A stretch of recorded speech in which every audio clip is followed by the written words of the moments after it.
They say you should never touch a dying wolf in the Blackwood Forest, especially not one bleeding silver poison from wounds that reek of assassination.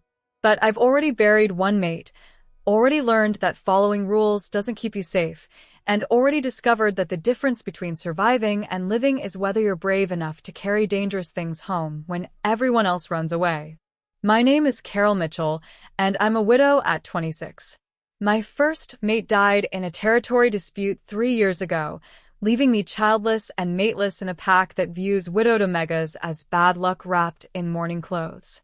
I live on the edges, literally and figuratively, in a cottage where the packlands meet the Blackwood Forest, where I grow medicinal herbs and help heal injuries the pack doctors can't or won't treat. I'm invisible again. Different invisibility than I had before mating, but invisibility nonetheless. Widows don't get second chances at mate bonds. We don't get invited to pack functions. We don't get looked at as potential partners or valuable members. We're just reminders. Reminders that mates die, that bonds break, that happily ever after isn't guaranteed even when Moon Goddess designates your perfect match. So when I found the massive black wolf dying in the snow at the forest edge, silver poison burning through his system from blade wounds that suggested professional assassination rather than random violence, every instinct screamed at me to walk away, to report it to pack authorities, to let nature take its course with a wolf who was clearly dangerous enough that someone had gone to extreme lengths to ensure his death. Instead, I did the stupidest thing I've done since losing my mate 3 years ago. I carried him home. Not easy, mind you. He was massive even in wolf form, easily twice the size of normal pack wolves, his black fur shot through with silver streaks that suggested age and power in equal measure. The silver poison was spreading through his system, making him delirious with pain, his wolf form flickering between shift and human in ways that indicated his control was completely shattered. "Don't die," I'd muttered while dragging him through snow toward my cottage, my omega's strength inadequate for the task but determination compensating for physical limitations. "Don't you dare die in my forest after I've committed to saving you. That's just rude. Inconsiderate. I'm a widow, not a corpse collector. If you're going to die, do it before I invest effort in rescue, not after." He'd made a sound, half growl, half whimper, that suggested he'd heard me despite the poison-induced delirium. His eyes had opened briefly, and I'd seen something in them that made me stumble. Recognition, maybe, or desperation, or just the kind of intelligence that indicated this wasn't ordinary wolf dying from ordinary violence. It took 2 hours to get him inside, onto the reinforced bed I'd built for exactly this kind of emergency healing work, his massive form barely fitting even with the extra-large frame. Another hour to stabilize his breathing, to start extracting silver poison from wounds that should have killed him already, to understand that whoever had attacked him had known exactly how to kill an alpha and had nearly succeeded. "Who are you?" I'd asked while working, knowing he couldn't answer in wolf form but needing to hear my own voice, needing to process what I was doing. "What did you do that made someone willing to use this much silver poison? That's not cheap. That's not casual violence. That's assassination with a budget. Professional hit, maybe. Political elimination. You're either very important or very dangerous. Possibly both." Another growl whimper, his body convulsing as I extracted more silver from the deepest wound, right over his heart, precise placement that suggested the attacker had known exactly where to strike for maximum damage. "You're going to live," I'd said with more confidence than I felt. "Because I've already decided you're living, and widowed omegas who've survived losing their fated mates are too stubborn to let patients die just because they've been professionally poisoned. That's not how I operate. You live. Then you explain who tried to kill you. Then you leave, and I go back to my invisible existence where the most dramatic thing happening is seasonal herb rotations. Deal?" No response except labored breathing and the occasional muscle spasm as his body fought the poison. 3 days passed. 3 days of intensive healing work, of extracting silver from his system, of forcing healing herbs down his throat, of watching his wolf form finally stabilize back into something that looked less like dying and more like recovering. On the fourth day, he shifted, not into wolf form, into human. And that's when I realized exactly how catastrophically I'd miscalculated by carrying him home. Because the massive black wolf I'd rescued wasn't just any alpha. He was Tim Garrett, the Alpha King who'd ruled the Northern Territories for 15 years. The legend who'd unified warring packs through strategy and strength. The ruler who disappeared 3 weeks ago under mysterious circumstances that had the entire supernatural community speculating about assassination, coup, voluntary abdication. And he was in my bed, in my cottage, recovering from silver poison in the home of a widowed Omega who lived on pack edges and had no political connections, no authority, no protection if anyone discovered I was harboring the missing Alpha King. He'd said when he finally regained consciousness, his voice raw from 3 days of not speaking, his gray eyes focusing on me with intensity that made me want to flee despite being in my own home. You're the widow, Carol Mitchell, the healer who lives at Forest Edge. The Omega everyone avoids because your mate's death makes them uncomfortable. That's an accurate summary of my pathetic existence, I'd said, trying to sound braver than I felt. Now explain why someone tried to kill you with enough silver poison to drop an elephant. And explain it quickly, because if you're being hunted by people with that kind of resources, they're going to track you here eventually. And I'd like to know what I'm dying for before the assassins arrive. You're not dying for anything, Tim had said, attempting to sit up and immediately collapsing back down as his body reminded him that surviving assassination attempts required more recovery time than 4 days. You're being protected. By me. Because you saved my life when you could have let me die. Because you carried me home despite the danger. Because you're brave or foolish or desperate enough to heal an Alpha King that someone wanted dead badly enough to use professional assassins and illegal quantities of silver. That makes you mine to protect now.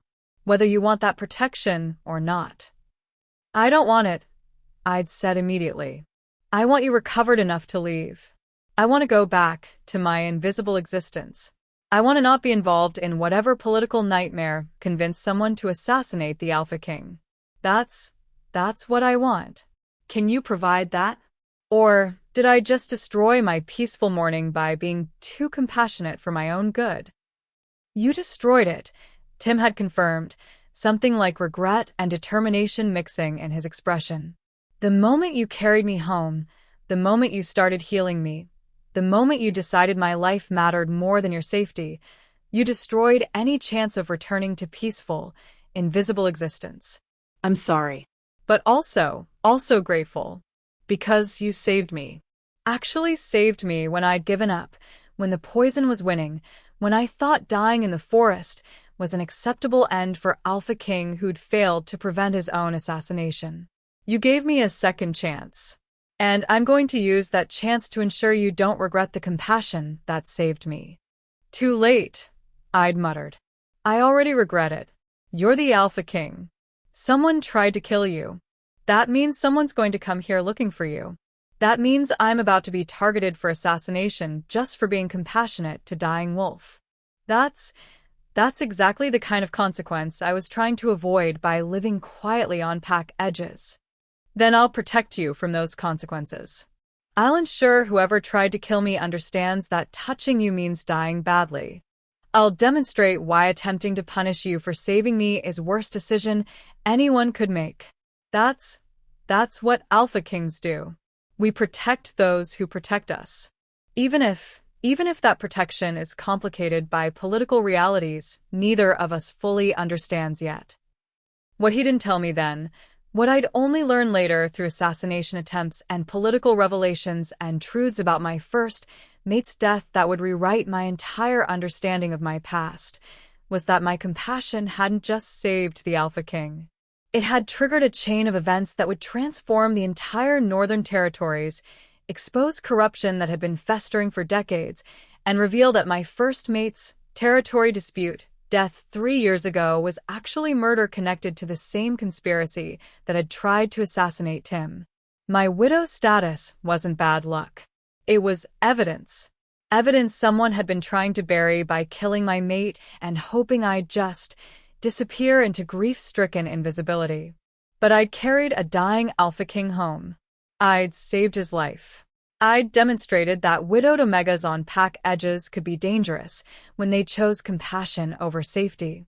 And that choice was about to change everything. For me. For Tim. For the entire kingdom that was about to learn their missing Alpha King was alive, recovering, and absolutely furious about the conspiracy that had tried to eliminate him. This is the story of how one act of compassion in a frozen forest became an act of rebellion against corruption that had been killing mates and eliminating threats for longer than anyone wanted to admit. This is the story of how a widowed Omega became the most dangerous person in the Northern Territories just by refusing to let a poisoned wolf die. This is the story of how carrying dangerous things home sometimes leads to destroying dangerous systems that should have been dismantled years ago. This is my story. And it begins with blood in the snow and ends with justice for mates who died too young. But I'm getting ahead of myself. Let me start where it actually began, with me finding a dying wolf and making the best decision of my entire life. Carol just carried a dying wolf the size of a bear home through a blizzard. She spent 3 days extracting silver poison from wounds that suggest professional assassination. And when he finally shifted to human form, it's Tim Garrett, the missing Alpha King. Someone tried to kill him with enough silver to drop an elephant. Who has the resources and motivation to assassinate the Alpha King? Why was he alone in the forest without protection? And what does this have to do with Carol's mate dying in a territory dispute 3 years ago? Hit subscribe because this story reveals exactly what happens when a widowed Omega's compassion triggers a political avalanche that exposes decades of corruption. Also, carrying home a wolf that might be a professional assassin's target, healing instinct, or death wish. The Blackwood Forest had a reputation. Wolves who went in alone often didn't come out. Not because of the forest itself, the trees were just trees, the wildlife just wildlife, but because it marked the boundary between civilized packlands and the wild territories beyond where rogues and exiles and things that didn't want to be found made their homes. I'd been foraging for winter herbs at the forest edge, monkshood for fever reduction, silver birch bark for pain relief, wintergreen for the respiratory infections that always plagued the pack during the coldest months. My basket was nearly full, the afternoon sun already dropping toward the horizon with the speed that suggested I'd stayed out longer than intended. That's when I'd heard it. Not a howl, a gurgling sound, like something trying to breathe through fluid-filled lungs, like death approaching, but not quite arrived yet. Every survival instinct screamed at me to walk away, to return to my cottage with my herbs and my intact ignorance, to let whatever was dying in the forest die without my intervention. But I'd already lost one mate to violence I couldn't prevent. I'd already learned that walking away from suffering doesn't actually protect you from pain, it just adds regret to grief. So I'd followed the sound.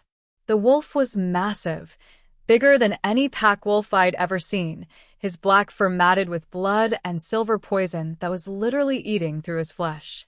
The wounds were precise. Throat, heart, major arteries. Whoever had attacked him knew exactly how to kill an alpha, had used enough silver poison to ensure even supernatural healing couldn't save him. He should have been dead already. The amount of silver in his system was fatal 3 times over. But he was still breathing. Barely, desperately, each breath a labored effort that suggested his wolf was fighting with everything it had despite knowing the fight was already lost. Moon goddess, I'd breathed, dropping my basket and moving closer despite the danger of approaching a dying predator. Who did this to you? This isn't normal violence. This is assassination. Professional, expensive, designed to ensure you couldn't survive even with help. The wolf's eyes had opened, gray eyes that were far too intelligent for an ordinary wolf, far too aware despite the poison destroying his system. He'd looked at me with what might have been recognition or might have been just desperate hope that someone, anyone, would help him instead of leaving him to die alone. I can't. I'd started to say. Can't help you. Can't risk bringing dying wolf home. Can't get involved in whatever political nightmare created wounds like these. But the words wouldn't come. Because I'd seen that look before. In my mate's eyes 3 years ago, in the moments before he died from injuries I couldn't heal, when he'd looked at me with desperate hope that maybe, somehow, I could save him despite impossible circumstances. I hadn't saved him. Hadn't been strong enough, skilled enough, brave enough to prevent his death. Maybe I could save this one. This is stupid, I told the wolf while examining his wounds, while calculating whether moving him would kill him faster than leaving him would. This is the stupidest thing I've done since agreeing to mate with someone who participated in territory disputes. You're dying. Moving you might kill you. Leaving you will definitely kill you. The smart choice is walking away and letting nature take its course. But I'm apparently not smart. I'm just a widowed Omega who can't walk away from suffering even when walking away would protect me from consequences I can't even imagine yet. The wolf had made that sound again, half growl, half whimper, that somehow communicated both gratitude and apology mixed together. Don't apologize yet, I'd muttered, beginning the laborious process of fashioning a makeshift stretcher from my cloak and fallen branches. Wait until you survive to apologize for making me risk my life for yours. That's more appropriate timing for gratitude and regret. Getting him onto the stretcher had been nightmare. Getting the stretcher moving toward my cottage had been torture. My Omega strength was adequate for normal tasks, but completely inadequate for dragging a wolf the size of a small bear through snow while he bled silver poison that burned my hands every time I touched it. You're too big, I'd complained while pulling, while trying to ignore burning pain in my palms, while focusing on just moving forward rather than thinking about the impossibility of the task. Alphas are always too big, too heavy, too complicated. My mate was too big, 6'4", built like warrior, impossible to move when he was injured. You're worse. You're enormous. How are you even this size? Are you part direwolf? Part dragon? Part mountain? This is unreasonable. Inconsiderate. If you're going to need rescue, have the decency to be Omega-sized so rescuing you doesn't require a winch. Another sound that might have been laugh, or might have been just labored breathing. 2 hours to reach my cottage. 2 hours of dragging, resting, dragging more, questioning my sanity with every foot of progress. 2 hours of the wolf's breathing getting shallower, his life force dimming in ways I could feel even without supernatural healing senses. Don't die, I'd said when we finally reached my door. Don't you dare die now. Not after I've invested 2 hours dragging you through snow. Not after I've burned my hands on your silver poison. Not after I've committed to saving you. That's just rude. Dying after being rescued is the height of ingratitude. Don't do it. I'd gotten him inside, barely, and onto the bed I used for healing work.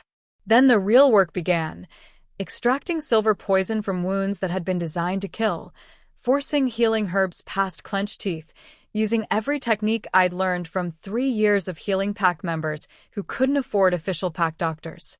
The silver was the worst part. It burned everything it touched, his flesh, my hands, the cloths I used to extract it. Silver was banned in pack territories for exactly this reason. It was too effective at killing supernatural beings, too impossible to survive if used correctly. Whoever had attacked this wolf had used it correctly. Precisely. With the kind of professional expertise that suggested military training or assassination experience. Who are you? I'd asked while working, while trying to ignore the way his wolf form kept trying to shift to human despite lacking the energy for transformation. What did you do that made someone want you dead this badly? Because this isn't casual violence. This isn't someone losing their temper or defending territory. This is planned assassination with significant resources behind it. You're important. Important enough to kill. That makes you dangerous to save. I should have left you. Should have walked away. But I'm I'm too stupid or too compassionate or too haunted by the mate I couldn't save to make smart choices anymore. The wolf's eyes had opened again, focusing on me with an intensity that suggested he understood every word despite the poison scrambling his thoughts. "You're going to live," I'd said with false confidence, with determination that refused to acknowledge how close to death he actually was. "Because I've decided you're living. Because I'm not losing another patient to violence I didn't cause. Because widowed omegas who've survived mate loss are too stubborn to let death win when we've finally found something to fight for. So live." That's not a request. That's the order. Live. I don't know if he heard me. Don't know if my words made any difference. But over the next 3 days, against all odds and medical expectations, he did exactly what I'd ordered.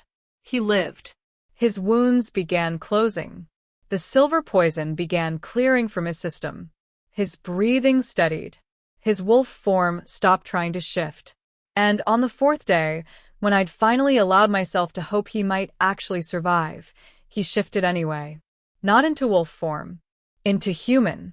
And that's when everything I'd thought I understood about my rescue, my compassion, my choice to carry a dying wolf home, all of it shattered into truth I wasn't prepared to handle. Because the massive black wolf wasn't just any alpha. He was Tim Garrett, the Alpha King, the legend, the ruler who disappeared 3 weeks ago under circumstances that had sent the entire Northern Territories into chaos. And he was in my bed, in my cottage, recovering from an assassination attempt that had nearly succeeded. "Thank you," he'd said when he first regained consciousness, his voice raw but his gray eyes clear, his human form somehow even more imposing than his wolf had been.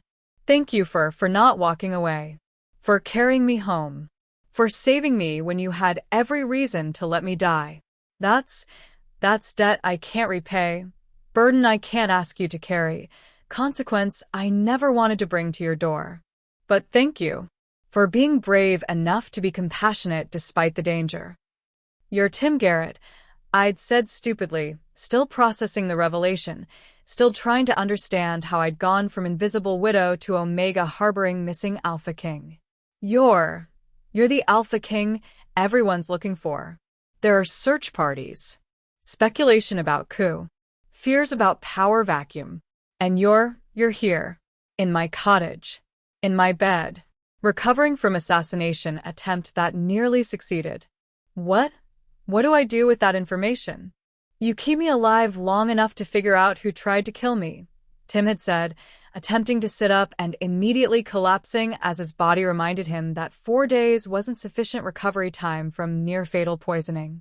"You protect yourself from whoever comes looking for me. And you let me protect you from the consequences of your compassion. Because the moment you saved me, the moment you brought me here, the moment you committed to my survival, you made yourself target for whoever wanted me dead. That's not fair. Not right. Not something you deserved for just being kind. But it's reality. And I'm going to deal with that reality by ensuring you survive this, by keeping you safe from threats you didn't create, by demonstrating to whoever's hunting me that touching you means facing an Alpha King who's absolutely furious about being assassinated. I don't want to be protected," I'd protested, even as part of me, the part that had been invisible and ignored for 3 years, thrilled at being valued enough to protect. "I want to go back to being ignored. I want to mourn my mate in peace. I want to grow herbs and heal occasional injuries and live quietly on pack edges where political nightmares don't reach. Can you give me that? Or did I destroy my peaceful existence by being too compassionate?" "You destroyed it," Tim had confirmed with something like regret. "The moment you carried me home. But Carol," and hearing him use my name, hearing an Alpha King address me like I mattered, like I was a person rather than just an invisible widow, that was almost more shocking than discovering his identity. "You didn't destroy it by being too compassionate. You destroyed it by being exactly compassionate enough. Compassionate enough to save a life. Brave enough to risk your own safety. Strong enough to carry a dying Alpha King through snow despite having every reason to walk away. That's not weakness. That's not a mistake. That's strength I'm going to honor by ensuring you never regret choosing to save me. What I didn't know then, what neither of us knew yet, was that my choice to save him had already set events in motion that would expose corruption, deliver justice, and reveal that my peaceful existence had been built on lies I'd been too grief-stricken to question. My mate hadn't died in a territory dispute. He'd been murdered as part of the same conspiracy that had tried to assassinate Tim. And proving that truth was going to require me to stop being invisible, to start being dangerous, to transform from widowed Omega into something that terrified the people who thought killing mates and eliminating threats was acceptable pack politics. But I'm getting ahead of myself again. First, there was the matter of keeping the Alpha King alive long enough to expose the conspiracy, and surviving the assassination attempts that would inevitably follow once his enemies realized he'd survived their carefully planned execution. That was going to be the easy part. The hard part would be dealing with the truth about my mate's death when it finally emerged from decades of buried secrets. But that revelation was still days away. First, we had to survive the night, because the assassins were coming, and they weren't going to be happy that their target was still breathing. Tim recovered faster than should have been medically possible. Within a week, he was walking, carefully, painfully but walking. Within 2 weeks, he was helping me with cottage tasks, chopping wood despite my protests that Alpha Kings shouldn't be doing manual labor, insisting that physical activity accelerated healing. "You're going to tear your stitches," I complained, watching him split logs with precision that suggested this wasn't his first time performing manual labor despite his royal status. "I've survived worse than torn stitches," he'd replied, not slowing his rhythm. "Besides, sitting idle makes me an easy target. Moving, working, rebuilding strength, that's how I become hard target again. That's survival strategy, not just impatience. Survival strategy that ignores medical advice about rest and recovery," I'd muttered, but I'd let him continue. Partly because arguing with Alpha Kings was exhausting, partly because I understood his logic, mostly because watching him move, all controlled power and lethal grace despite recent injuries, did things to my traitorous Omega instincts that I absolutely wasn't ready to examine. I was a widow. I'd buried my mate 3 years ago. I wasn't supposed to notice how another alpha moved, wasn't supposed to feel my wolf responding to his presence, wasn't supposed to experience the kind of awareness that suggested my mourning period might be ending whether I was ready or not. "You're staring," Tim had observed without looking up from his wood chopping. "Im supervising. Idi correcta." Making sure you don't injure yourself through stubborn refusal to follow healing protocols. "You're staring," he'd repeated, this time with slight smile that suggested he knew exactly what I was actually thinking. "It's fine. I'd be concerned if you weren't.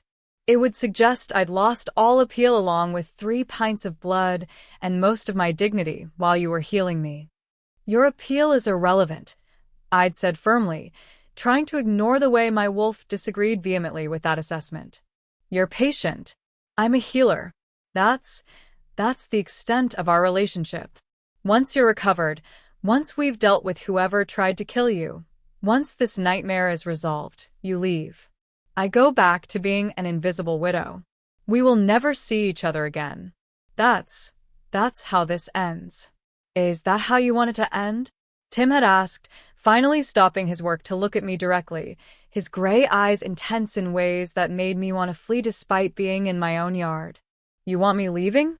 You want to return to invisible existence where no one values you, no one sees you, no one recognizes that you're a remarkable Omega who saved an Alpha King's life through sheer determination and compassion?" "Yes," I'd lied. "That's exactly what I want. Peace. Quiet. No assassination attempts. No political complications. Just me and my herbs and my memories of mate who died too young. That's sufficient for what's left of my life." "That's not sufficient," Tim had said with quiet certainty that irritated me precisely because it resonated with truths I wasn't ready to acknowledge. "That's just acceptable suffering. Survival without thriving. Existing without living. You deserve more than that, Carol. You deserve. Whatever he'd been about to say was interrupted by the sound of multiple wolves approaching through the forest.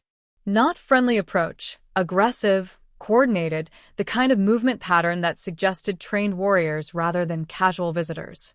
Inside, Tim had commanded, his entire demeanor shifting from recovering patient to alpha king in the space of a heartbeat. Now. Lock the doors. Don't come out regardless of what you hear.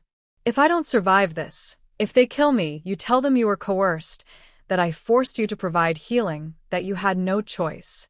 Understand? You claim coercion. You survive this even if I don't. I'm not claiming coercion. I'd said, my stubborn Omega nature refusing to comply with orders even when orders made tactical sense. I'm not hiding while you face assassins who've come to finish what they started. This is my home. My property.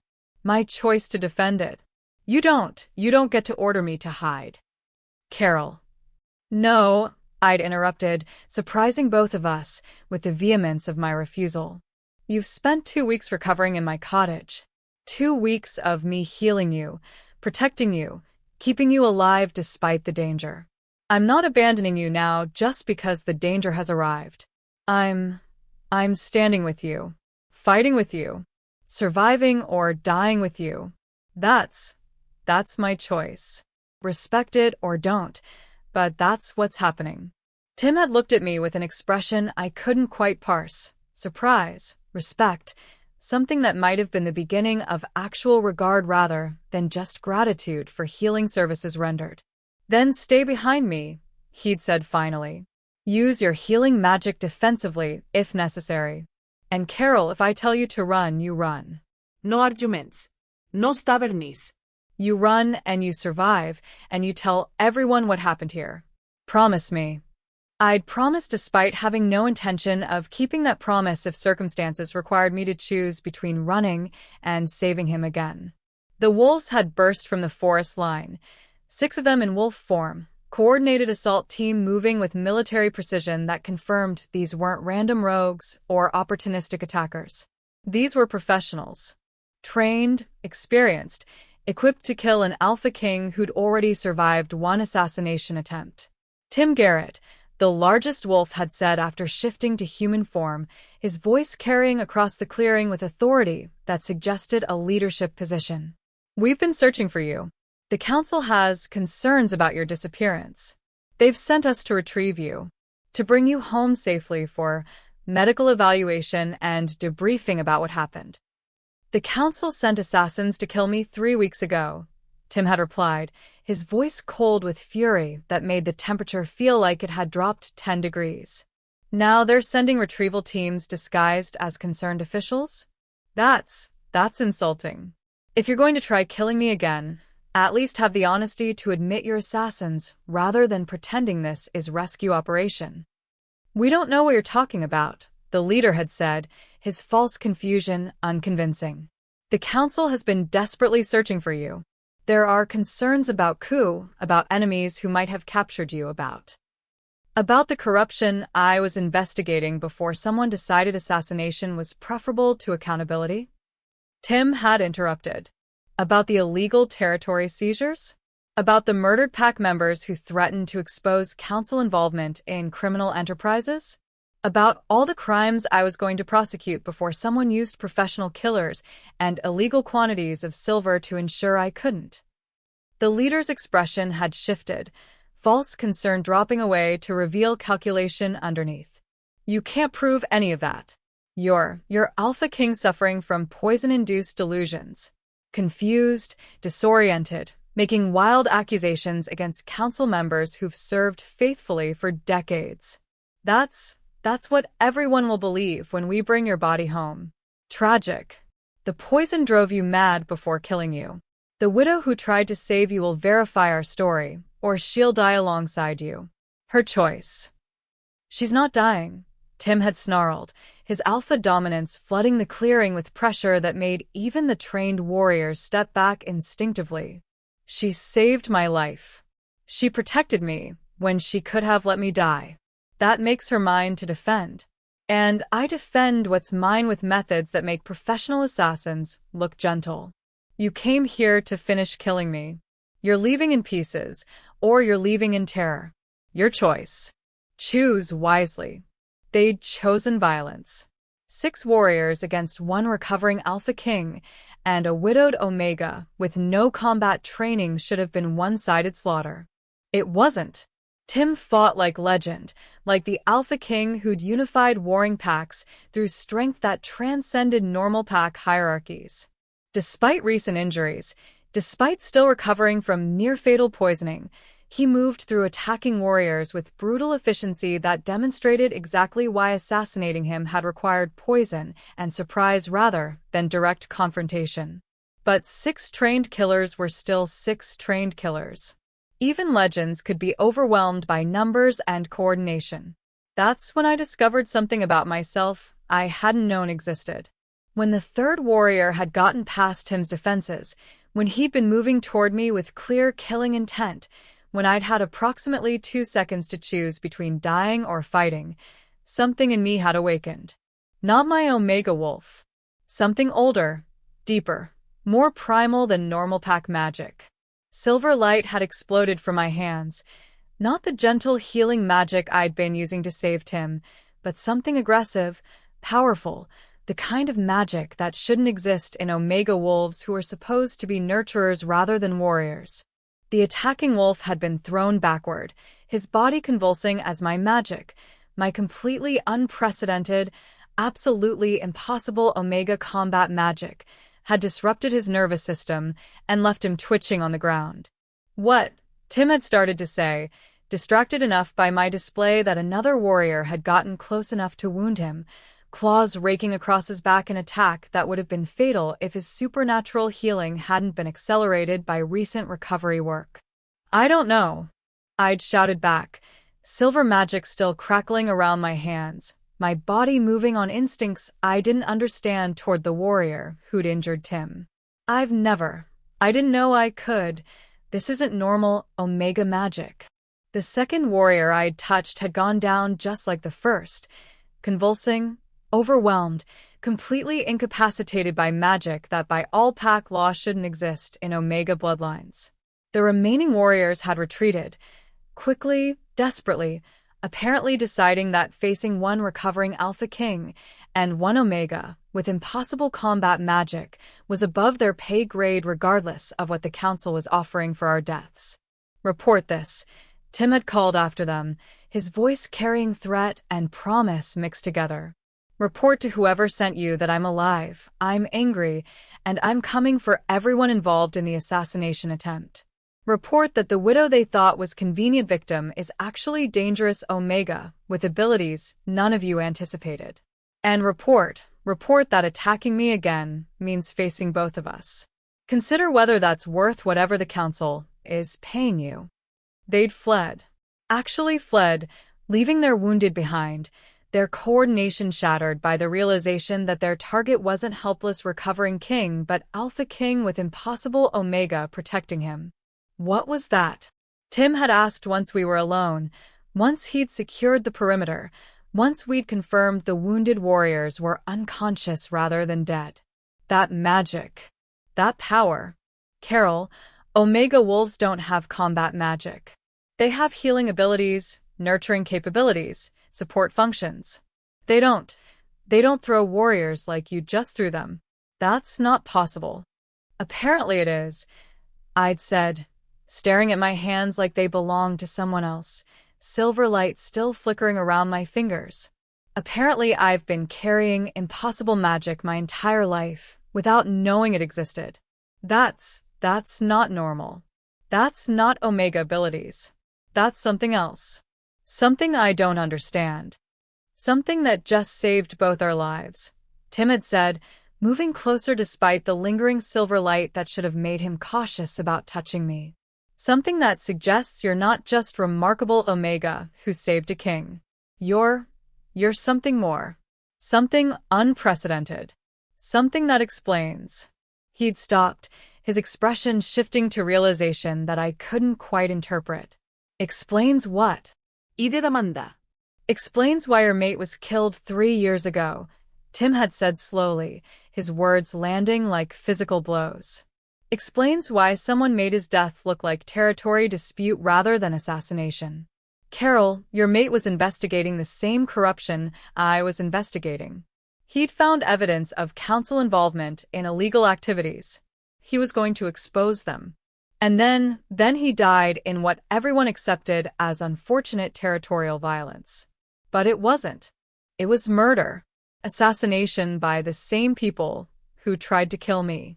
And you were supposed to be just grieving widow who'd fade into invisible mourning without questioning how your mate really died. But you didn't fade. You stayed visible enough to save me. And now you've revealed abilities that suggest you're far more dangerous than anyone anticipated. I couldn't breathe, couldn't process what he was saying, that my mate's death hadn't been accident, hadn't been bad luck, hadn't been the random violence I'd spent 3 years mourning. It had been murder, assassination, elimination of threat by people who'd thought killing him would bury the evidence he'd gathered. Who? I'd asked, my voice raw with rage that had been building for 3 years without proper target. Who killed him? Who ordered it? Who decided murdering my mate was an acceptable solution to their political problems? The same council members who tried to kill me, Tim had said. The same corrupt officials who've been using their positions to profit from illegal activities while eliminating anyone who threatened exposure. I don't have all the names yet. Don't have complete evidence. But, Carol, we're going to get that evidence. We're going to expose everyone involved. And we're going to ensure your mate's death is avenged through prosecution and justice rather than just more violence. That's the promise I'm making to you. Debt I'm adding to the one I already owe for you saving my life. I don't want promises, I'd said, silver magic flaring brighter around my hands as rage-fueled abilities I'd never known I possessed. I want names. I want evidence. I want everyone involved in my mate's murder facing consequences for thinking killing him was acceptable. Can you provide that? Or are you just offering empty comfort to a widow you've accidentally endangered? I can provide it, Tim had said with absolute certainty. Because exposing corruption isn't just about avenging your mate anymore. It's about protecting you from the same people who killed him. They know about you now. Know you have abilities that make you a threat. Know you're protecting me. That makes you target for elimination, just like your mate was target 3 years ago. The only way to protect you is exposing them completely, prosecuting them publicly, destroying their ability to order assassinations without consequences. That's what we're doing next. Together. Because I'm not letting you face this alone, and you're not letting me face it without the Omega who's already saved my life once and demonstrated she's far more dangerous than anyone anticipated. What I didn't know then, what neither of us understood yet, was that my impossible magic wasn't random genetic anomaly. It was inherited ability from bloodline that had been systematically eliminated by the same corrupt council that had killed my mate and tried to kill Tim. I wasn't just Omega, with unprecedented abilities. I was last survivor of a bloodline that had historically served as check on corrupt alpha authority that had been systematically murdered over generations because their combat magic made them too dangerous to control. And discovering that truth was going to require us to survive long enough to access records the Council had spent decades burying. But first, we had to deal with the wounded warriors I'd incapacitated, extract information about who'd sent them, and prepare for the inevitable escalation that would follow when the Council realized their assassination team had failed again. That was going to be complicated by the fact that somewhere during the fight, during my magical awakening, during the moment when I'd stopped being invisible and become dangerous Omega, Tim and I had bonded. Not fated mate bond. Not official claiming. But something.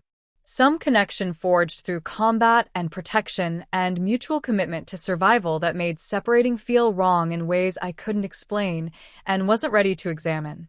We should interrogate them, I'd said, gesturing to the unconscious warriors, trying to focus on practical concerns rather than the awareness humming between Tim and me. Find out who sent them, what they know, what we're facing next.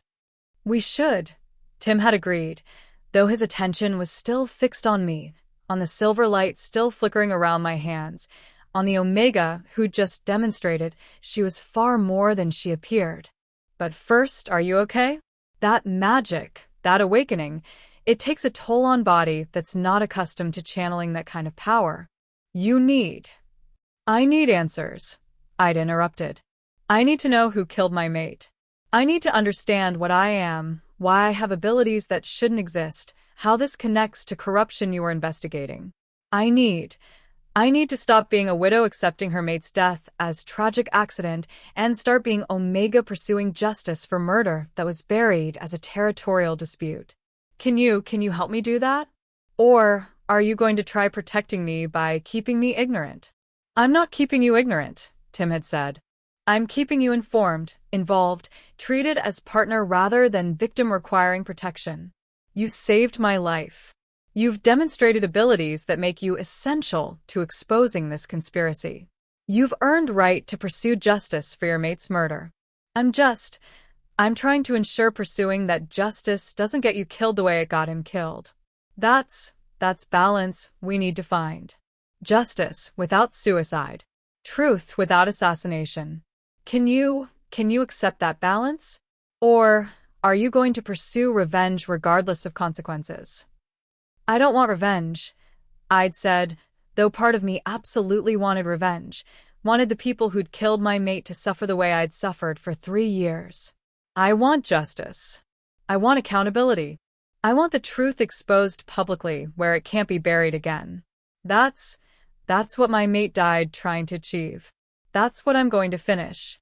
With your help or without it, but preferably with it since you've got resources and authority I lack.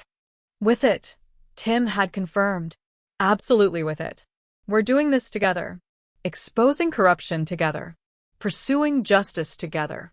Surviving assassination attempts together. That's the partnership I'm offering. Equal partnership between Alpha King and dangerous Omega, who keeps saving his life despite having every reason to let threats eliminate him. Accept it? I'd accept it. Not just because I needed his resources to pursue justice for my mate, but because somewhere during 2 weeks of healing him, during the attack we'd just survived, during the moment when I discovered I had combat magic that shouldn't exist, I'd stopped seeing him as a patient requiring care and started seeing him as a potential partner in pursuing goals that mattered more than invisible safety. That partnership was going to change everything. For me, for him, for the Northern Territories that were about to learn their missing Alpha King was alive and absolutely furious about the corruption he'd uncovered. But first, we had to interrogate the warriors I'd incapacitated and prepare for the escalation that would inevitably follow when the Council realized their second assassination attempt had failed even more spectacularly than the first. The warrior I'd incapacitated with my impossible silver magic woke slowly, his body still twitching from the magical disruption I'd caused to his nervous system. Tim had secured him with silver chains, carefully applied, enough to prevent shifting but not enough to cause the kind of fatal poisoning Tim had barely survived 3 weeks ago. "Where am I?" the warrior had asked, his voice rough with confusion and lingering pain. "The cottage of the widow you were sent to kill," I'd said before Tim could respond, my voice colder than I'd heard it in 3 years, rage I'd been suppressing finally finding a proper outlet. "The Omega you thought was a convenient victim. The woman whose mate was murdered 3 years ago by the same people who sent you here tonight. You're going to answer our questions. You're going to tell us who ordered this attack. And you're going to explain exactly how my mate's death connects to the conspiracy that tried to assassinate an Alpha King."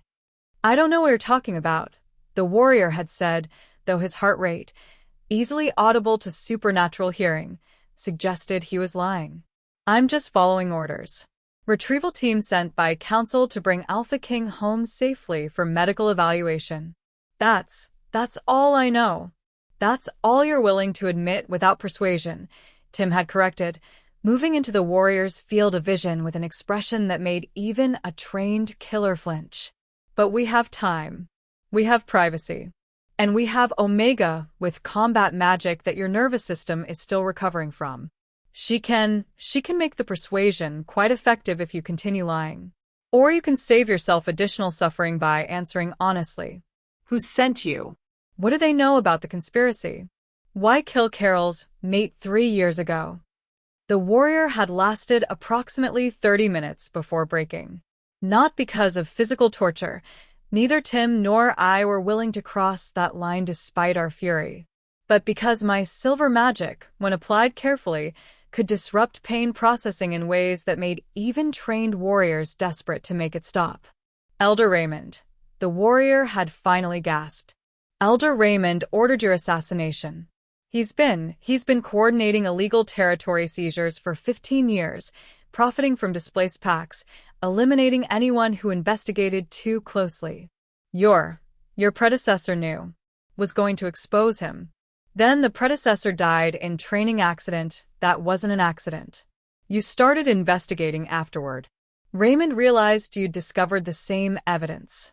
He ordered the assassination before you could expose him publicly. And Carol's mate? Tim had pressed. What about his death 3 years ago? Territory dispute, the warrior had said, then gasped in pain as my magic flared in response to the obvious lie. Okay, not territory dispute. Mitchell was investigating the seizures. He'd gathered evidence. He was going to present it to you directly, to Alpha King, who was new enough to throne that he might actually pursue justice instead of maintaining comfortable status quo. Raymond couldn't allow that. He ordered the assassination. Made it look like territorial violence. Everyone accepted that narrative because questioning it would have required investigating Elder Council member. Easier to accept a pack warrior died in an unfortunate dispute than to acknowledge murder by leadership. I felt something break inside me. Not grief this time, but rage crystallizing into cold determination that was far more dangerous than hot fury. My mate hadn't died randomly, hadn't been killed in honorable combat. He'd been murdered, assassinated, eliminated by corrupt elder who'd thought burying evidence was worth killing anyone who threatened exposure. Raymond, I'd said, the name tasting like poison on my tongue. Elder Raymond, who served on council for 20 years. Who everyone trusts. Who officiates pack ceremonies and gives wisdom to young wolves. He ordered my mate's murder? He's the one who made me widow at 23? Yes, the warrior had confirmed, apparently deciding honesty was preferable to additional magical persuasion. He's been eliminating threats for years. Your mate. Other investigators. Anyone who got too close to evidence of the seizures. He's protected by council position, by reputation for service, by authority that makes questioning him seem disrespectful rather than necessary. That's how he's survived this long despite leaving trail of bodies. No one questions elders. No one investigates council members. That's cultural protection that's more effective than any cover-up. Until now, Tim had said, his voice carrying promise that made even the secured warrior look frightened. Until Alpha King, who survived 2 assassination attempts, decides investigating elders is exactly what's necessary regardless of cultural norms about respecting authority.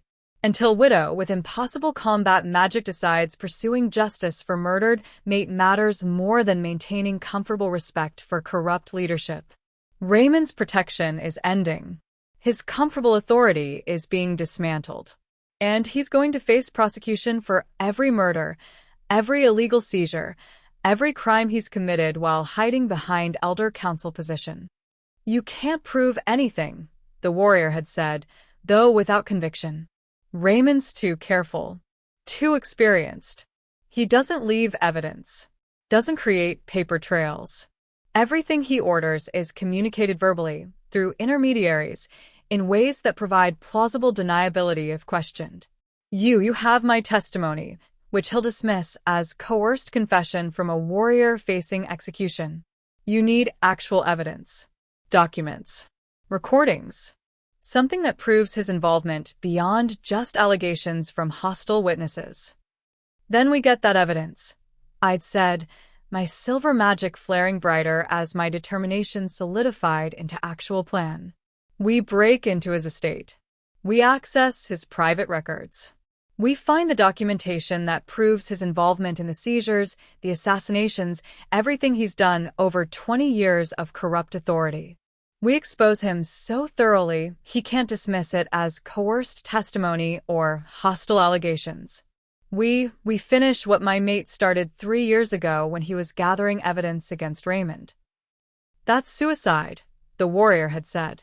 Raymond's estate is guarded, secured, designed to prevent exactly this kind of infiltration. You'd never get past security without being caught and killed. He's paranoid about protecting evidence that could destroy him. Attacking his estate directly is how you get assassinated for real this time. Then we're creative, Tim had said, something like approval flashing across his face as he looked at me. Not patient anymore, not a rescued king grateful for healing, but equal partner in pursuit of justice that mattered to both of us. We use Carol's abilities. We infiltrate rather than attack. We get evidence before Raymond realizes we're coming for him. We become the threat he never anticipated. Invisible Widow and supposedly dead Alpha King working together to expose corruption he thought he'd successfully buried. The plan had been insane. Raymond's estate was a fortress, designed to protect elder council member who'd spent 20 years accumulating enemies through corrupt practices. Security was professional, comprehensive, designed to prevent exactly the kind of infiltration we were planning. But we had advantages Raymond didn't anticipate. My combat magic that could incapacitate guards without raising alarm, Tim's authority as Alpha King that would confuse any warriors who did detect our presence, and the element of surprise created by Raymond believing Tim was still recovering from assassination attempt rather than actively pursuing evidence. When, I'd asked, silver magic already humming through my system in anticipation of using abilities I'd only just discovered against the man who'd murdered my mate. Tomorrow night, Tim had said. Tonight he'll hear his assassination team failed. He'll be scrambling to organize another attempt, to secure his evidence, to prepare for the possibility that we're coming for him. He'll expect us to take time planning, to approach cautiously, to gather resources before acting.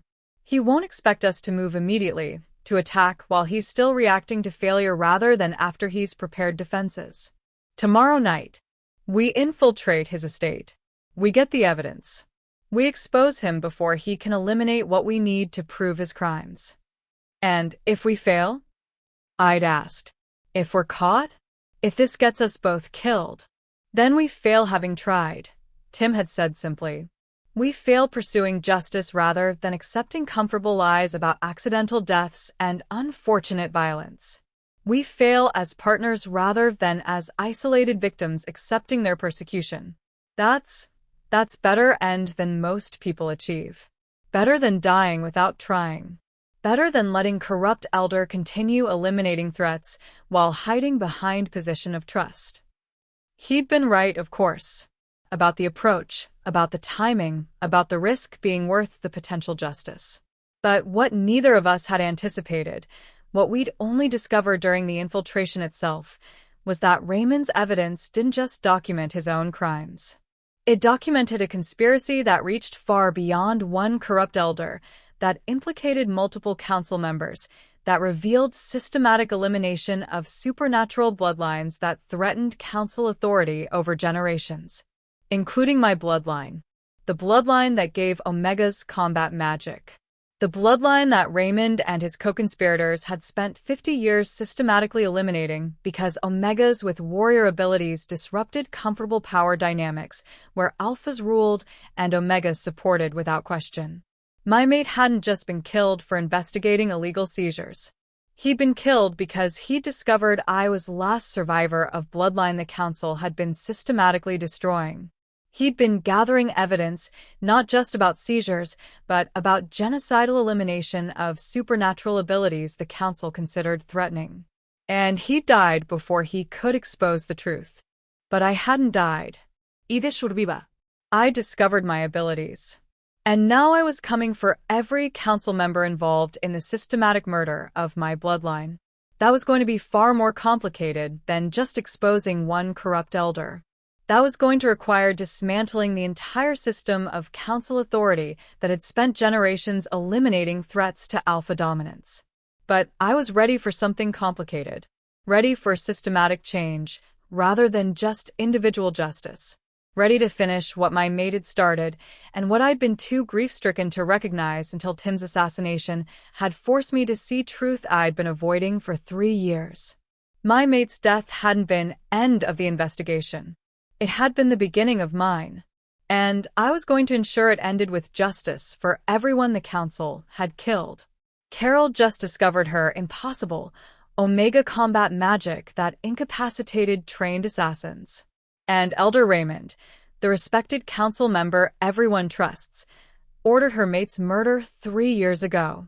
He's been eliminating threats for decades while hiding behind his position of authority.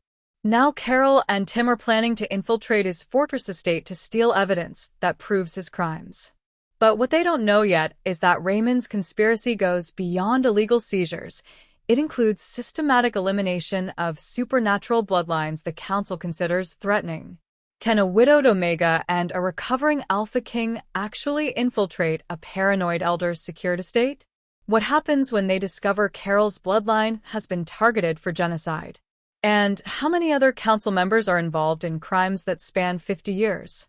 Hit subscribe because the next chapter features the infiltration and Carol's discovery that her mate died protecting evidence about her bloodline's systematic elimination. Also, breaking into a fortress to rob a murderer, justice, or just really motivated burglary. Raymond's estate was exactly as imposing as we'd expected.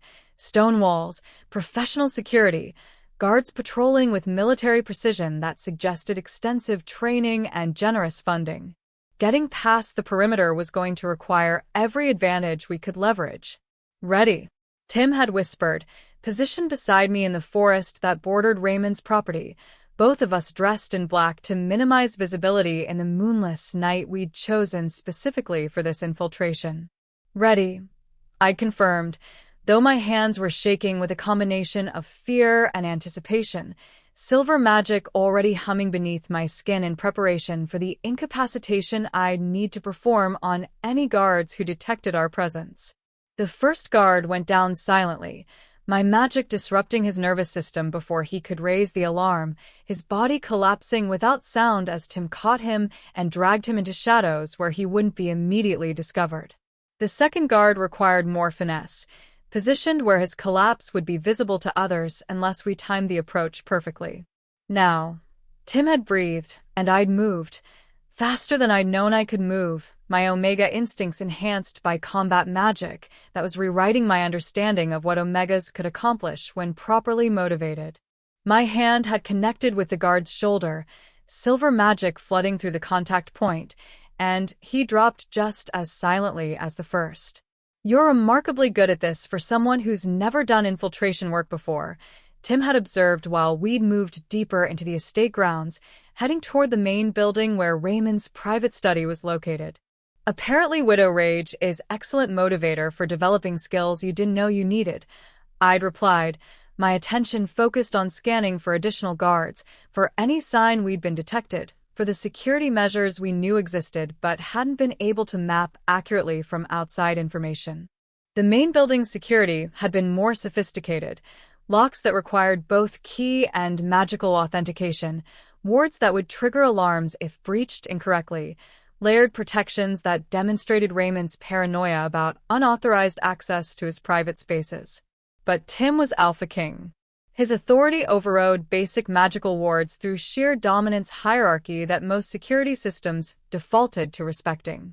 And my combat magic could disrupt the more sophisticated protections through methods their designers hadn't anticipated because they'd never imagined Omegas capable of aggressive magical interference.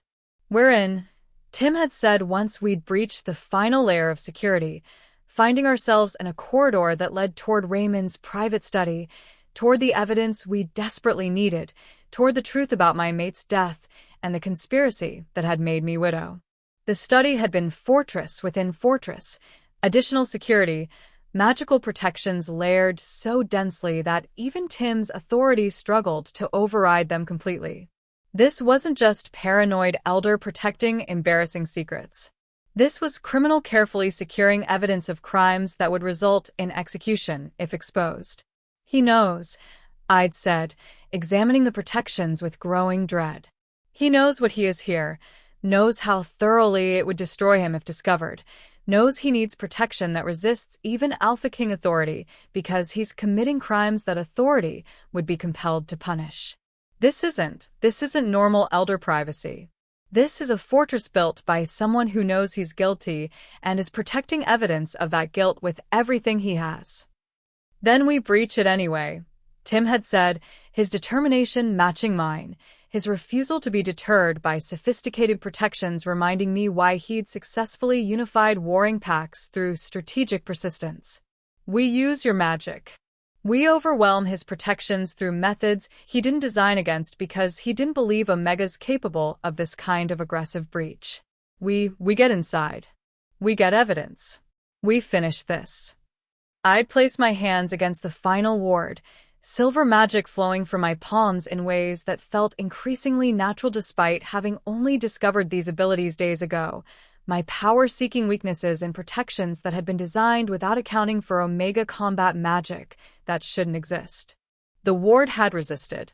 Not surprising, Raymond had invested significant resources in protecting the space, had layered protections specifically to resist various forms of magical interference, had thought himself secure against any reasonable infiltration attempt. But my magic wasn't reasonable, wasn't predictable, wasn't operating according to rules that Raymond's security designers had understood when creating these protections. The ward had shattered. Not dissolved gracefully, shattered, exploding outward with enough force that both Tim and I had been thrown backward, my magic having apparently interacted with Raymond's protections in ways neither of us had anticipated. That was loud, Tim had said, already moving to his feet, his supernatural hearing confirming what we both knew. Guards would be investigating the disturbance within minutes. Our window for retrieving evidence narrowing rapidly with each second we spent recovering from the magical explosion. Then we work fast, I'd said, forcing myself upright despite the disorientation from channeling magic that was still new to me, still unpredictable in ways I hadn't learned to anticipate yet. Raymond's study had been exactly what we'd hoped for and feared, filing cabinets full of documentation, journals detailing decades of corrupt practices, evidence that would absolutely convict him if we could retrieve it before guards arrived to prevent the theft. This is too much, Tim had said, scanning the overwhelming quantity of evidence, his expression mixing satisfaction at finding what we'd sought and frustration at recognizing we couldn't carry it all before security responded. We need to prioritize. Evidence about illegal seizures, documentation about assassinations, anything connecting council members to the conspiracy. We grab that. We photograph the rest.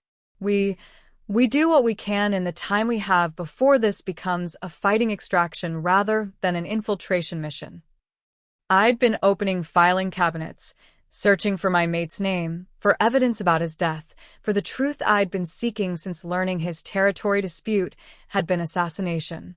The file had been there, substantial, detailed, documenting his investigation of the seizures, his gathering of evidence, Raymond's discovery that Mitchell was close to exposing the corruption. And beneath the evidence about illegal territories, another layer of documentation. About my bloodline. About systematic elimination of Omegas carrying combat magic. About 50 years of carefully planned genocide designed to eliminate supernatural abilities the Council considered threatening to Alpha authority. Tim, I'd said, my voice hollow with realization that was somehow worse than discovering my mate had been murdered. Tim, you need to see this. My bloodline. My abilities. They weren't random genetic anomaly. They're inherited. From Omega line that historically served as check on Alpha authority, that could defend themselves and others from Alpha aggression, that made it impossible for Alphas to completely dominate pack power structures. And the Council, Raymond and 6 other elders, they've spent 50 years systematically killing every Omega who carried these abilities. They committed genocide. Deliberate, systematic genocide to eliminate supernatural abilities they considered threatening. My mate didn't just discover illegal seizures. He discovered evidence of genocidal conspiracies spanning generations. That's why they killed him. That's why they had to eliminate him before he could expose not just corruption but actual war crimes against entire bloodline. Tim had moved to examine the documentation I'd found, his expression darkening as he'd processed exactly what Raymond and his co-conspirators had done, exactly how deep the corruption ran, exactly why my mate's investigation had resulted in assassination rather than just intimidation. "We photograph everything," he'd said, his voice carrying rage that matched mine, his commitment to justice solidifying into something that transcended just prosecuting illegal seizures. "We document the genocide. We expose everyone involved. We ensure the council members who participated in this can't claim ignorance or minimize their involvement. We prosecute them not just for corruption but for war crimes.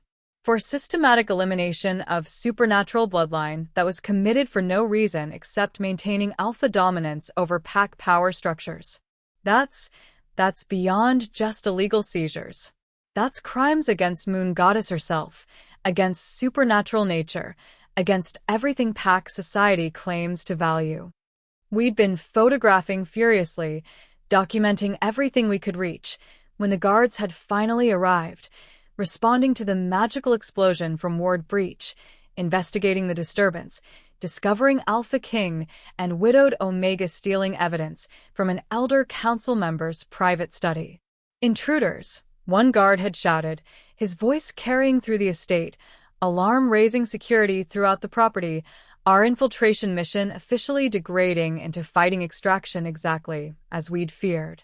"Grab what you can," Tim had commanded, already moving toward the door, his body positioning defensively as guards had flooded the corridor, his alpha authority radiating outward in waves that made even trained warriors hesitate despite their numerical advantage.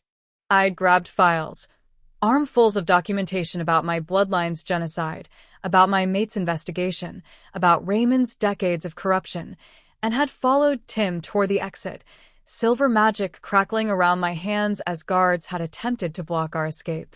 The extraction had been violent. Not as violent as it could have been. My combat magic made incapacitating guards significantly easier than traditional fighting would have required, but violent enough that we'd both acquired injuries during the escape, violent enough that by the time we'd reached the forest edge we'd been bleeding and exhausted and carrying evidence that would absolutely change everything if we survived long enough to expose it publicly. "Did we get enough?" I'd asked once we were clear. Once we'd put sufficient distance between ourselves and Raymond's estate that immediate pursuit was no longer concern. Once adrenaline had started fading enough that exhaustion and pain from injuries were becoming impossible to ignore. "We got more than enough," Tim had confirmed, examining the files I'd carried, the photographic documentation we'd managed to create before guards had arrived. This is comprehensive evidence of genocide, of systematic elimination of your bloodline over 50 years, of Raymond and 6 other council members coordinating murders disguised as accidents or territory disputes or random violence. This is enough to prosecute everyone involved. Enough to expose corruption that reaches highest levels of council authority. Enough to transform entire pack governance structure because maintaining current system becomes impossible once everyone knows it was built on foundation of genocide and systematic elimination of supernatural abilities council considered threatening. "And my mate?" I'd asked, needing to know. Needing confirmation that the evidence we'd stolen would finally deliver justice for murder that had made me widow 3 years ago. "Do we have evidence about his assassination? About Raymond ordering his death?" "We have everything," Tim had said. Evidence about his investigation, Raymond's discovery that Mitchell was gathering proof of seizures and genocide, the order to eliminate him before he could expose the conspiracy, the specific warriors who were hired for the assassination. We have complete documentation of his murder. You'll get justice, Carol. Not just for your mate, but for every Omega in your bloodline who was killed over 50 years of systematic elimination. That's what we're exposing. Complete truth about council crimes. No partial accountability. No allowing some conspirators to escape consequences while sacrificing others. Everyone involved faces prosecution. That's promise I'm making to you based on evidence we just risked our lives stealing. The evidence had been everything. Comprehensive, detailed, documenting crimes that spanned 50 years, that implicated 7 council members in genocide and corruption that had killed hundreds of supernatural beings whose only crime was carrying abilities the council considered threatening. Exposing it publicly would destroy the current power structure completely, would require rebuilding pack governance from foundations up, eliminating council system that had proven susceptible to this kind of systematic corruption. That was going to be complicated, dangerous, likely to trigger violent resistance from council members who'd prefer to kill us rather than face consequences for genocide they'd spent decades committing. But it was also going to deliver justice for my mate, for my bloodline, for every Omega who'd been killed just for carrying combat magic that made them too dangerous for alphas to control completely. That justice was worth whatever violence would follow, worth whatever resistance the corrupt council would mount. Worth risking everything to achieve accountability for crimes that had been buried too long under comfortable lies about accidents and territory disputes and random violence. What happens now? I'd asked once we'd returned to my cottage, once we'd secured the evidence, once we'd allowed ourselves to acknowledge that the hardest part was still ahead, actually exposing the conspiracy in ways that couldn't be dismissed or covered up by council members who still held significant power. Now we go public, Tim had said. We release the evidence to every pack in the Northern Territories simultaneously. We ensure the council can't suppress or minimize their crimes through controlling information flow. We force accountability by making the truth so widely known that denying it becomes impossible even for council members who've spent decades perfecting cover-ups and minimizing their involvement. That's how we finish this. Not through killing them. That's what they did to their victims. And I had 3 years of widow rage finally finding a proper outlet through pursuing justice that mattered. That combination was going to change everything. For me. For Tim. For the entire Northern Territories that were about to learn their council had committed genocide while hiding behind positions of trust. Justice was coming. And it was being delivered by widowed Omega and supposedly dead Alpha King, who'd both survived assassination attempts designed to silence them. The council should have killed us more thoroughly. Should have ensured we couldn't gather evidence, couldn't expose crimes, couldn't survive long enough to bring truth into public awareness. But they'd failed. And that failure was going to cost them everything. Tim had sent messages to 12 Alpha Kings throughout the territories, careful communications that confirmed he was alive, explained the conspiracy, requested simultaneous evidence released to prevent Northern Council from suppressing documentation before it could reach the public. Within 2 days, we'd received confirmations from all 12. The exposure would happen at dawn 3 days hence, coordinated release across all major pack territories, ensuring the truth couldn't be contained or minimized by corrupt officials who'd spent decades perfecting cover-ups. Those 3 days had been tense. Raymond knew we'd breached his estate, knew we'd stolen documentation, knew exposure was imminent. He'd sent 3 more assassination teams, all of which Tim and I had repelled through a combination of his alpha authority and my combat magic that was becoming increasingly refined as I learned to channel abilities I'd only recently discovered. They're escalating, Tim had observed after the 3rd attack, both of us bloodied but alive, bodies of assassins littering my cottage yard in testimony to exactly how dangerous we'd become when fighting together. Raymond's desperate. He knows once the evidence goes public, he's facing execution for genocide. He's throwing everything he has at eliminating us before dawn. We need to survive 60 more hours. Just 60 hours until evidence releases and killing us becomes pointless because the truth is already public. 60 hours, I'd repeated, exhaustion making even that relatively short time frame feel impossible. 60 hours of defending against assassins who have nothing to lose, who know they're dead regardless unless they can kill us and destroy evidence before it releases. That's not survivable through just the two of us. We need help. We need allies willing to defend this position until dawn comes and exposure happens. I've called them, Tim had said. My beta, my personal guard, wolves I trust absolutely to prioritize justice over comfortable loyalty to corrupt counsel. They're coming. They'll be here within hours. We hold until they arrive. Then we hold together until dawn. Then this is done. Justice is delivered. Genocide is exposed. And we both get to stop fighting for survival long enough to actually process everything we've discovered about your bloodline, your mate's death, the conspiracy that's shaped both our lives without us understanding it until now. His beta had arrived with 15 warriors, trained, loyal, chosen specifically because they valued truth over political convenience, because they'd support exposing council genocide despite cultural norms about respecting elder authority. With their support, defending my cottage became tactically viable rather than just desperately stubborn. Reinforcements, I'd said with relief so profound it hurt, my body finally acknowledging how close to collapse I'd been after 3 days of nearly continuous combat, after using magic I'd only just discovered to incapacitate dozens of attackers, after pushing myself past every reasonable limit in pursuit of justice that mattered more than survival. Rest, Tim had ordered, his alpha authority making the command difficult to resist even though I wanted to protest, wanted to continue fighting, wanted to ensure I was present for every moment of the defense. You've been channeling combat magic continuously for 3 days. How long did I sleep?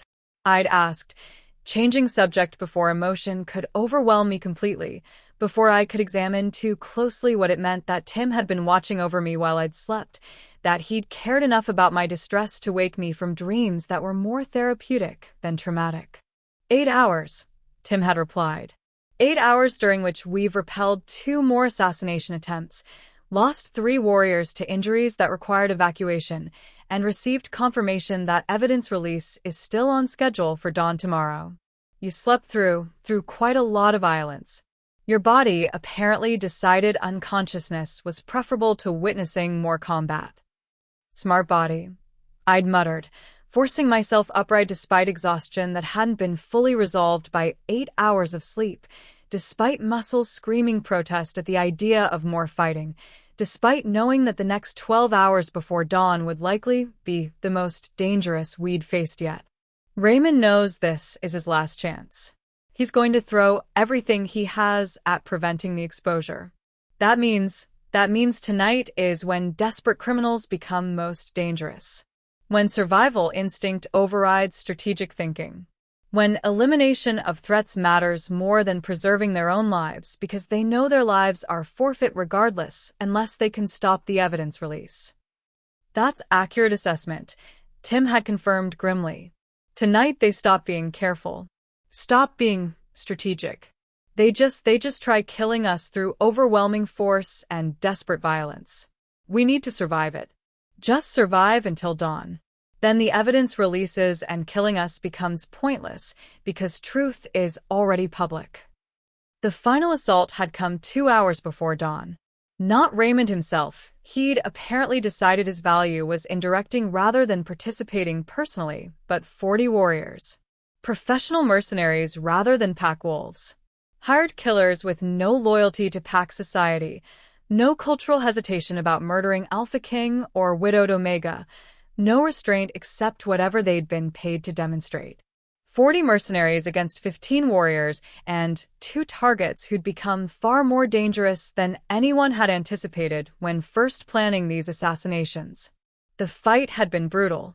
Not the clean combat of trained warriors following rules of engagement, but desperate violence by people who knew they were fighting for survival, who understood that losing meant death or worse regardless of whether they surrendered.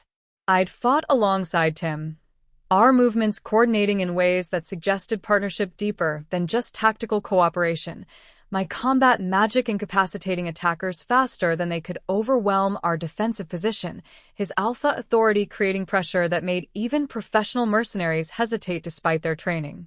We'd lost warriors, 5 dead, 3 more injured badly enough they'd had to evacuate, but we'd held. We'd survived. We'd lasted until dawn broke over my cottage and evidence released simultaneously across 12-pack territories, documentation of genocide going public in ways that couldn't be suppressed or minimized regardless of how desperately Raymond and his co-conspirators wanted to prevent exposure. "It's done," Tim had said, blood covering both of us, exhaustion making even standing difficult, bodies of mercenaries littering ground around cottage that had become fortress through sheer determination to survive long enough for truth to matter. The evidence is public. Everyone knows about genocide, about systematic elimination of your bloodline, about council conspiracies spanning 50 years. Raymond can't bury this. Can't minimize it. Can't claim it's conspiracy theory or hostile allegations. The documentation is too comprehensive. The evidence too damning. He's finished. They're all finished. And you've delivered justice for your mate, for your bloodline, for everyone they killed while hiding behind elder authority. Είδε κουλιάψα. Not from injuries, though I had plenty, but from sheer relief that it was finally over, that 3 years of invisible mourning had culminated in exposure that mattered, that my mate's death would be avenged through prosecution rather than just futile grief. Tim had caught me. Had held me while I'd cried tears that were grief and relief and exhaustion mixed together in ways I couldn't separate, had murmured reassurances I couldn't quite process through the emotional overwhelm of finally achieving justice I'd been pursuing since learning my mate's death wasn't an accident. "You did it," he'd said. "You exposed them. You survived. You delivered justice despite every attempt to silence you. That's remarkable, Carol. Remarkable in ways that transcend just this particular conspiracy. You've demonstrated that widows aren't powerless, that omegas with combat magic are dangerous when properly motivated, that systematic genocide can be exposed even 50 years after beginning if someone's brave enough to pursue truth regardless of consequences. You've changed everything. For yourself, for your bloodline, for every Omega in the Northern Territories who'll now know they can defend themselves and others without fearing persecution for abilities that should have been celebrated rather than systematically eliminated." What happened next, what would fill the epilogue, was arrests. Raymond and 6 other council members were taken into custody within hours of exposure. Trials. Convictions. Executions for genocide that couldn't be justified or minimized despite decades of comfortable authority these elders had enjoyed. The testimony took hours. Describing my mate's investigation, his murder, my 3 years of invisible mourning, the discovery of my combat magic, the infiltration of Raymond's estate, the exposure that had triggered prosecution and systematic reform throughout the Northern Territories. By the end, several council members had been crying, moved by testimony about genocide they'd been ignorant of, about Omega bloodline nearly eliminated just for carrying abilities that threatened comfortable alpha dominance, about widow who'd finished investigation her mate had died attempting. The council recognizes Carol Mitchell, the head council member had announced formally, her voice carrying the weight of speaking for governance structure that had been transformed by the very conspiracy my exposure had revealed. Omega who exposed council genocide. Widow who delivered justice for mate and bloodline both. Survivor who demonstrated that invisible mourning isn't only option when mates die violently. We honor your courage, your determination, your refusal to let comfortable lies replace truth that mattered enough to pursue despite danger.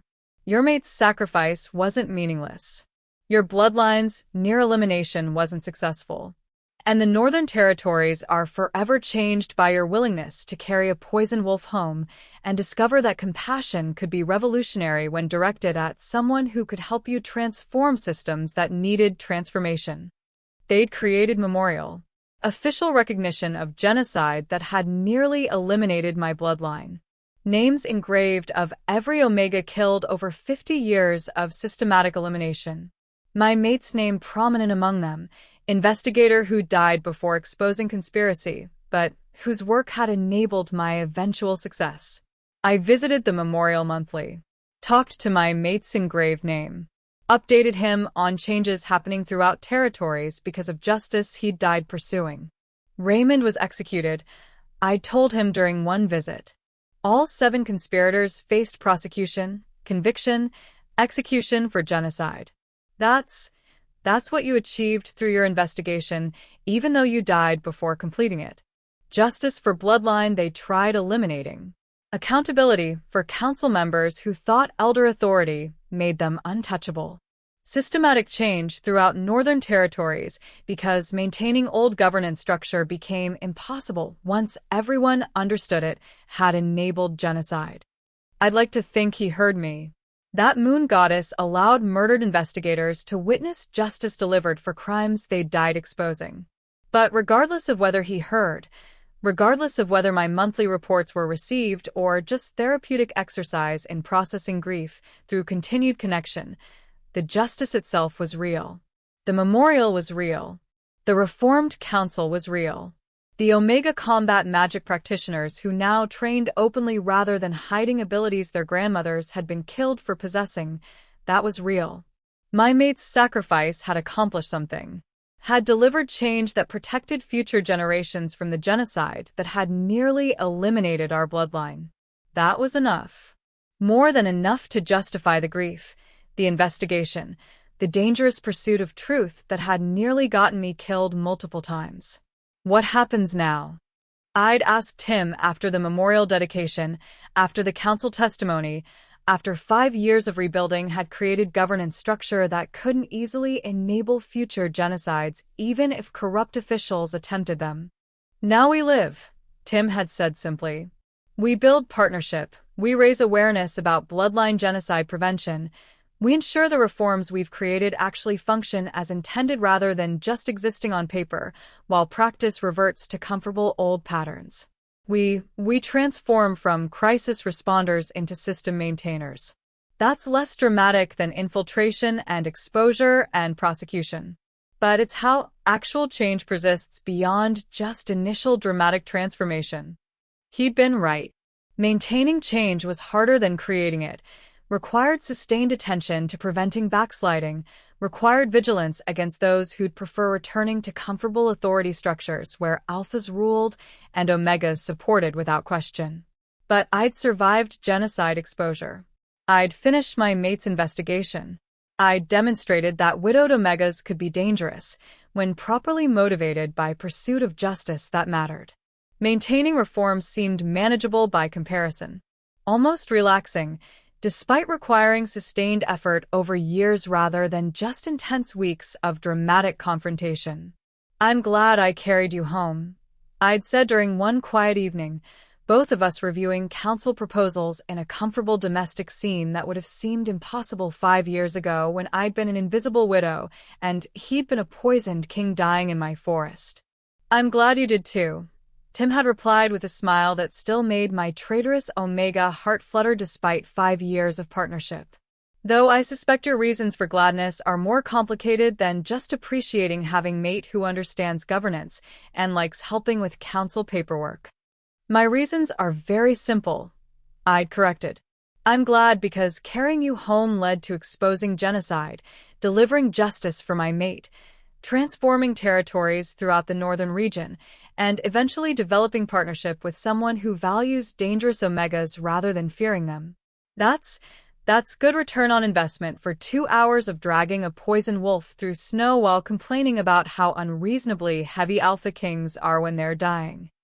I'm still sorry about being unreasonably heavy, Tim had said with mock seriousness.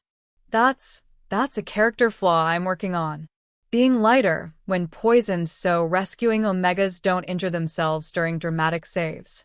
It's difficult though. The Alpha King diet requires significant caloric intake. You're ridiculous, I'd said, but I'd been smiling, had been feeling something I hadn't felt in 8 years, happiness that wasn't shadowed by grief, partnership that didn't feel like betraying a mate's memory, future that looked promising rather than just survivable.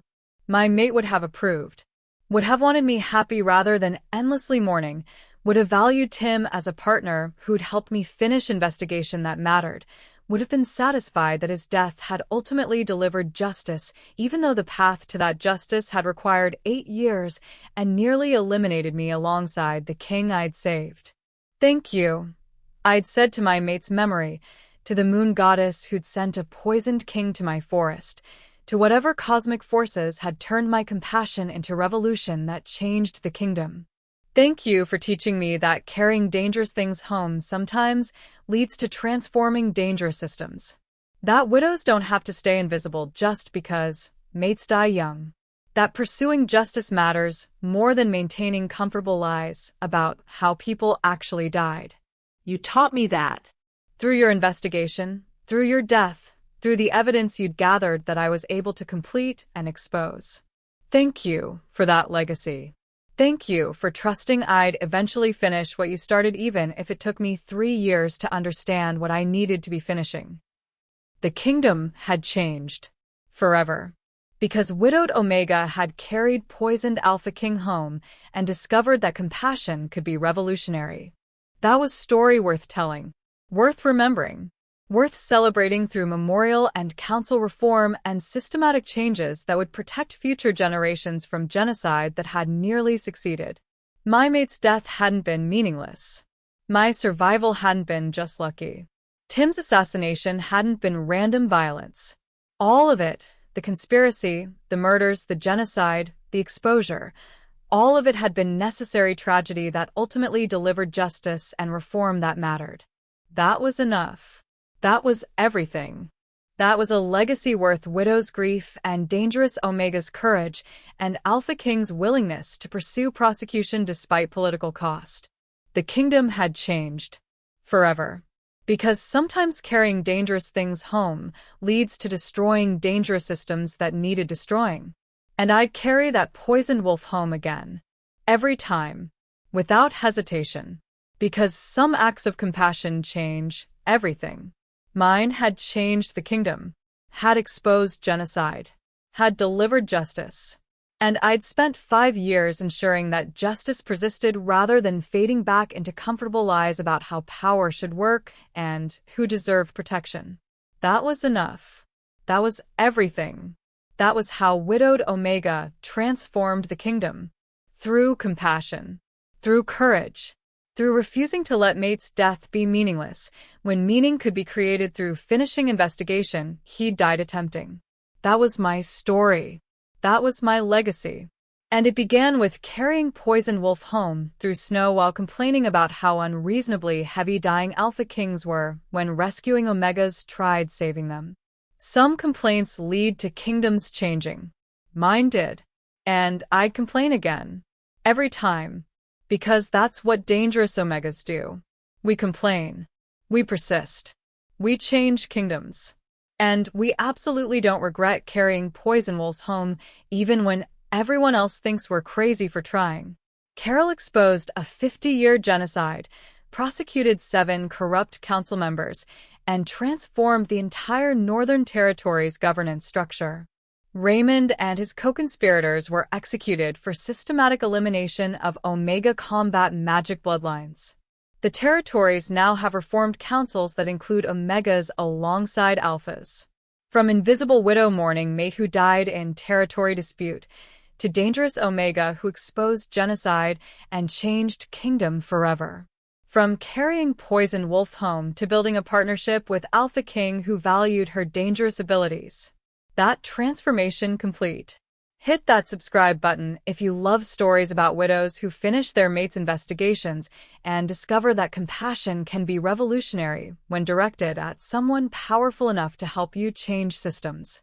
Thanks for following Carol and Tim's journey from poisoned wolf rescue to genocide exposure to kingdom transformation. Remember, sometimes the best way to honor murdered mates is finishing their investigations and ensuring their deaths accomplished something rather than just creating more invisible widows.